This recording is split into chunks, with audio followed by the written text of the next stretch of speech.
अस्सलाम वालेकुम दोस्तों, कैसे हैं आप सब। मैं हूं आपका दोस्त फरहान। तो दोस्तों, मेरी वीडियो देखने से पहले मेरे चैनल को सब्सक्राइब कर दें और बेल के आइकन को भी प्रेस कर दें। शुरू करते हैं आज की वीडियो। इमेजिन करो एक गरीब लड़के को जो कि गांव में हर दिन 17 घंटे खेतों में काम करता है, वो भी सिर्फ एक वक्त का खाना खाने के लिए। और इसी लड़के ने आगे चल के पूरे 1 लाख करोड़ की कार कंपनी बना दी। ये कहानी है होंडाई के फाउंडर जंग जू यंग की। जंग जू यंग 1915 में कोरिया के एक छोटे से गांव में पैदा हुए। उनका ख्वाब था कि एक वो स्कूल टीचर बने, लेकिन उनकी फैमिली कंडीशन इतनी ख़राब थी कि वो खुद की पढ़ाई नहीं पूरी कर सके। उन्हें बचपन में ही दिन रात अपनी फैमिली के साथ खेतों में काम करना पड़ता। इतनी मेहनत के बाद भी कई दिन फैमिली के पास एक वक्त का खाना खाने के लिए पैसे भी नहीं होते थे। प्रॉपर कपड़े और मेडिकल केयर तो दूर की बात है। चंग को लकड़ियां बेचने के लिए पास के शहर जाना होता था। वहां उन्होंने देखा कि लोगों के पास अच्छे कपड़े हैं और अच्छा खाने को भी है, वो भी बिना दिन रात खेतों में काम किए बगैर। ये सब देखकर वो अपनी गरीबी और फार्म की लाइफ से फ्रस्ट्रेट होने लगे और अपने लिए भी एक बेटर ज़िंदगी चाहने लगे। एक दिन उन्होंने न्यूज़पेपर में पढ़ा कि पास के शहर में एक बड़ा कंस्ट्रक्शन प्रोजेक्ट लग रहा है। उस प्रोजेक्ट के लिए कंस्ट्रक्शन वर्कर की ज़रूरत है। ये पढ़ते ही वो सोच में पड़ गए। 1932 में 16 साल की उम्र में चंग ने एक चौंका देने वाला फैसला लिया। उन्होंने घर छोड़कर जाने का फैसला किया। एक रात चंग अपने दोस्त के साथ शहर की तरफ निकल पड़े और 160 किलोमीटर पैदल चलने के बाद वो कोवन शहर पहुंचे और वहां कंस्ट्रक्शन लेबरर का काम किया। और काम काफ़ी मुश्किल था और कमाई काफ़ी कम, लेकिन चंग काफ़ी खुश थे क्योंकि लाइफ में पहली बार वो इंडिपेंडेंटली कमा पा रहे थे।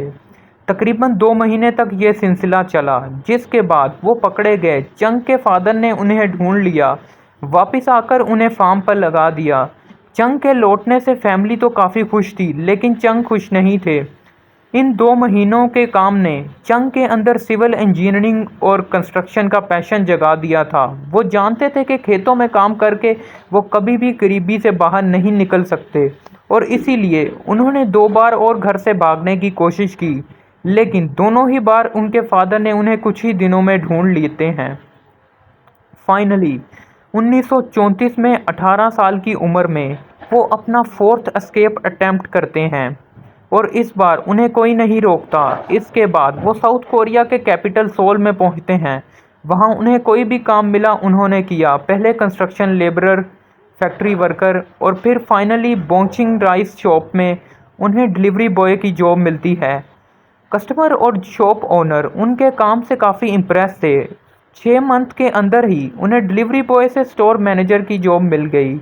इसके बाद चंग ने काफ़ी मेहनत की और अपनी मदद आप के तहत शॉप को ग्रो किया। 1937 में शॉप का ओनर बहुत बीमार पड़ गया। उन्होंने बहुत सरप्राइजिंग फैसला लिया।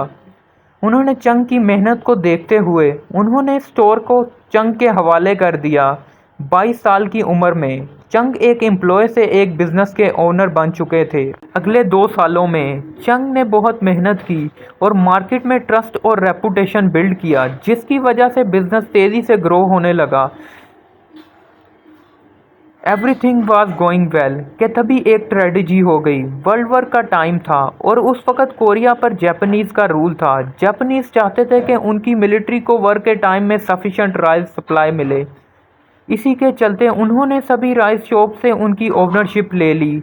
चंग से भी उनकी ओनरशिप ले ली गई और सालों से बनाया बिजनेस एक ही झटके में ख़त्म हो गया। चंग बहुत ही दुखी थे, लेकिन उन्होंने हार नहीं मानी। अगर मैं दिलो जान से कोई भी काम करूं तो मैं इसमें सक्सेसफुल हो सकता हूं। इसीलिए वो ऐसा बिजनेस ढूंढने लगे जिसमें जापानीज़ गवर्नमेंट का इंटरफेरेंस ना हो, और बहुत जल्द ही उन्होंने कार रिपेयर का बिजनेस शुरू किया और 1940 में 3000 का लोन लेके उन्होंने एंडो सर्विस गैराज खोला। इस बार किस्मत इतनी ख़राब थी कि बिजनेस के खुलने के 1 महीने बाद ही गैराज में आग लग गई और सब कुछ जलकर राख हो गया। चंग की सिचुएशन अच्छी नहीं थी। उन्होंने अपना लोन भी चुकाना था और कस्टमर को आग से होने वाले नुकसान के लिए कंपनसेट भी करना था। एक नॉर्मल इंसान ऐसी सिचुएशन में हार मान सकता है, लेकिन उन्होंने हमेशा की तरह प्रॉब्लम को फेस किया। उन्होंने 3500 वॉन का लोन लिया और पहले से भी बड़ा गैराज खड़ा किया। चंग ने देखा कि कस्टमर की सबसे बड़ी प्रॉब्लम थी कि उनकी कार रिपेयर होने में कई हफ्तों का टाइम लग जाता था। इसीलिए उन्होंने स्पीड को अपना मेन फोकस बनाया। जहां कंपटीटर को एक सर्टेन रिपेयर करने में 20 दिन लग जाते थे, वहीं चंग का गैराज ये काम 5 दिन में कर देता था। उनका गैराज इतना सक्सेसफुल हुआ कि अगले 3 सालों तक उनकी वर्कफोर्स 80 एम्प्लॉय तक ग्रो हो चुकी थी।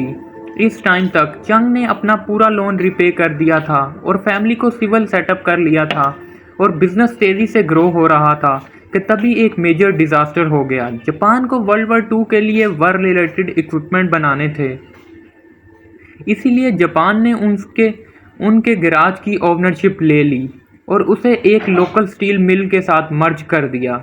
एक बार फिर से उनका सालों से खड़ा बिजनेस एक ही झटके में उनसे छीन लिया गया। चंग वापिस से स्क्वायर वन पर आ चुके थे। उन्हें अपनी फैमिली के साथ गांव वापस लौटना पड़ा, लेकिन इस बार उनके पास 50,000 वॉन की सेविंग थी और वो कॉन्फिडेंस थे कि वो एक बार फिर एक बड़ा बिजनेस बना लेंगे। वर्ल्ड वॉर 2 खत्म होने के साथ ही कोरिया में जापान का रूल भी खत्म हो गया। कोरिया के नॉर्थ कोरिया में सोवियत यूनियन का इन्फ्लुएंस था और साउथ कोरिया में अमेरिका का, क्योंकि इन दोनों ने मिलकर जापान के अगेंस्ट वर्ल्ड वॉर 2 लड़ी थी। इसके चलते ही नॉर्थ कोरिया और साउथ कोरिया में डिवाइड हो गया था। इसी चलते चंग वापस सोल आ जाते और अपना कार रिपेयर बिजनेस रीस्टार्ट करते हैं।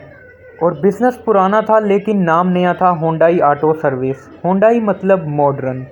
कार का बिजनेस ठीक ही चल रहा था कि चंग ने नोटिस किया कि अमेरिकन अपनी मिलिट्री फोर्सेस के लिए बिल्डिंग बना रहा है। उन्होंने कंस्ट्रक्शन में एक बड़ी अपॉर्चुनिटी को स्पॉट किया था। उनके पास कंस्ट्रक्शन का ज़्यादा एक्सपीरियंस तो नहीं था, लेकिन उनके अंदर कंस्ट्रक्शन का पैशन अभी भी ज़िंदा था, जो उन्होंने अपने यंग डेज में एक लेबर की तरह काम करके मिला था।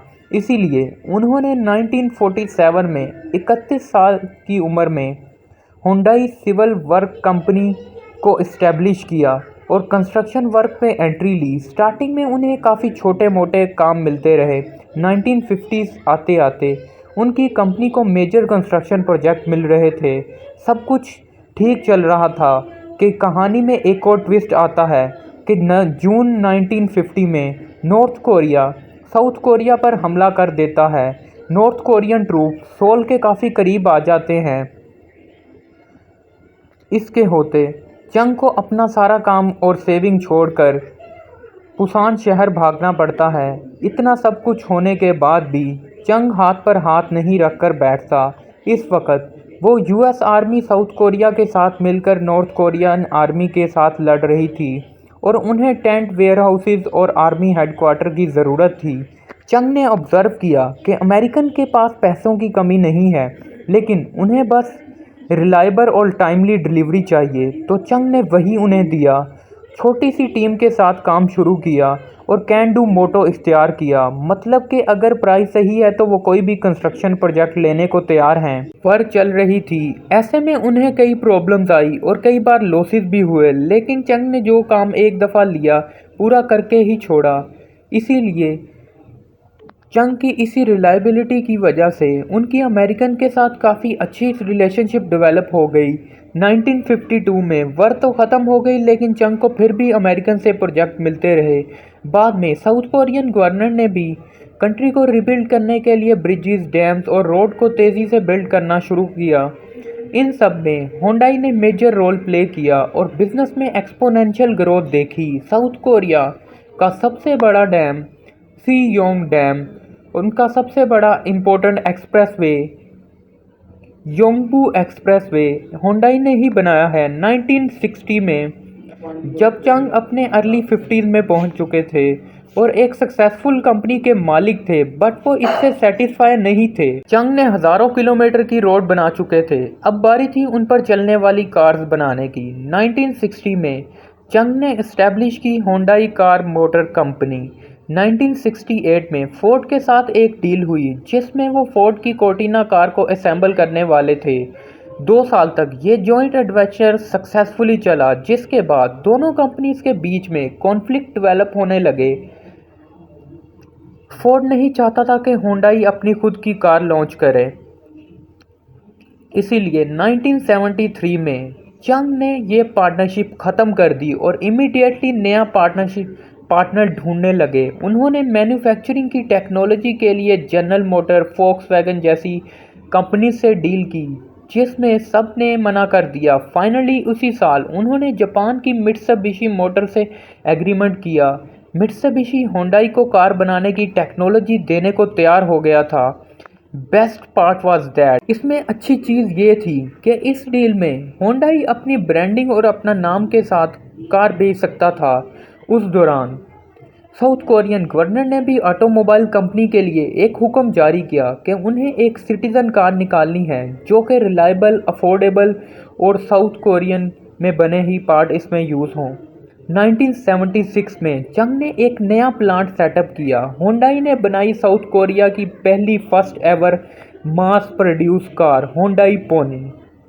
अपनी अफोर्डेबिलिटी की वजह से ये कार साउथ कोरिया में इतनी सक्सेसफुल हुई कि मार्केट के 60% शेयर कैप्चर कर लिए और वहाँ की सबसे बड़ी कार कंपनी बन गई। लेकिन इसमें एक कैच था कि साउथ कोरिया की टोटल कार मार्केट सिर्फ 30,000 कार की थी, जो प्रॉफिटेबल होने के लिए सफिशेंट नहीं थी। और होंडाई पोनी साउथ कोरिया में जितनी बड़ी सक्सेस थी, ओवरसीज मार्केट में उतनी बड़ी फेलियर।